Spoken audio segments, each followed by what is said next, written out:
use the car for the purposes of armed robbery. It's the ability to limit the functional disposal of the art, not to wrestle with title, that I think is the important matter. Thank you. Michael Rush, our director, has a question. Thank you, Andreas. Thanks again, Mr. Brodsky. I actually have two questions. The first one, I'm not really asking myself because I've been answering it for a long time, but I would love You have a friend who has this question? I do. I have a friend who has this question. Yeah. It's a question we're getting all the time. What's the problem with selling one darn artwork from a collection? If we can get a lot of money, like $50 million for selling one artwork, what's the big deal? Why can't we do it? Would you accept a law then that says you can sell one but not two? Or two but not eight? Or 8 but not 16? What is the standard you propose? I just really want to sell one. But one that's worth a lot of money. And to the extent that you get hit by a truck the day after you consummate that sale, and the next director comes in and says, well, he do one, and the next director says she only wants to do two. Is there not, don't we need a standard?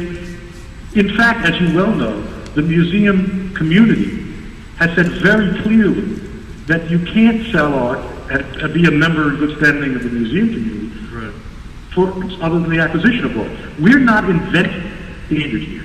The government isn't coming in and saying, this is how we think the museum should work.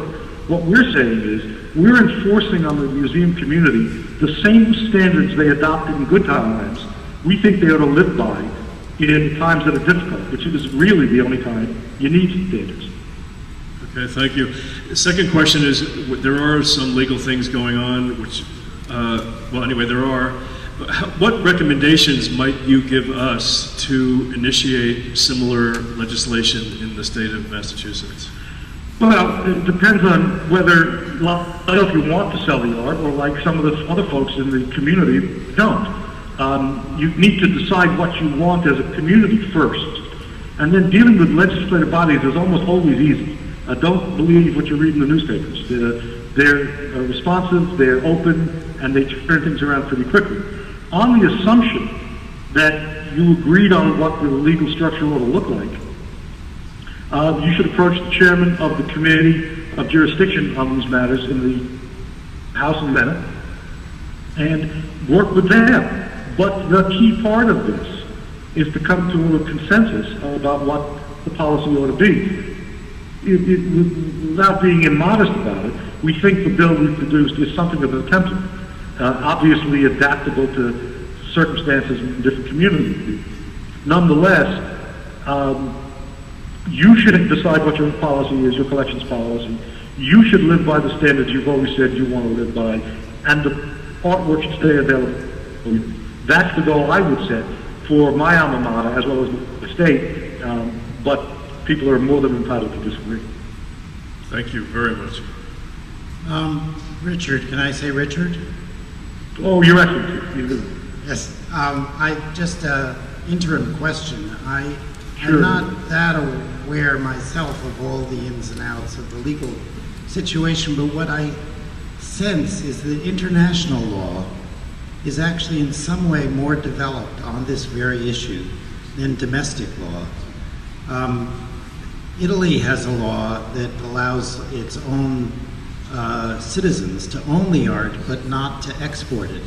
So it places a similar kind of constraint on you still can own it, you just can't send it outside of Italy.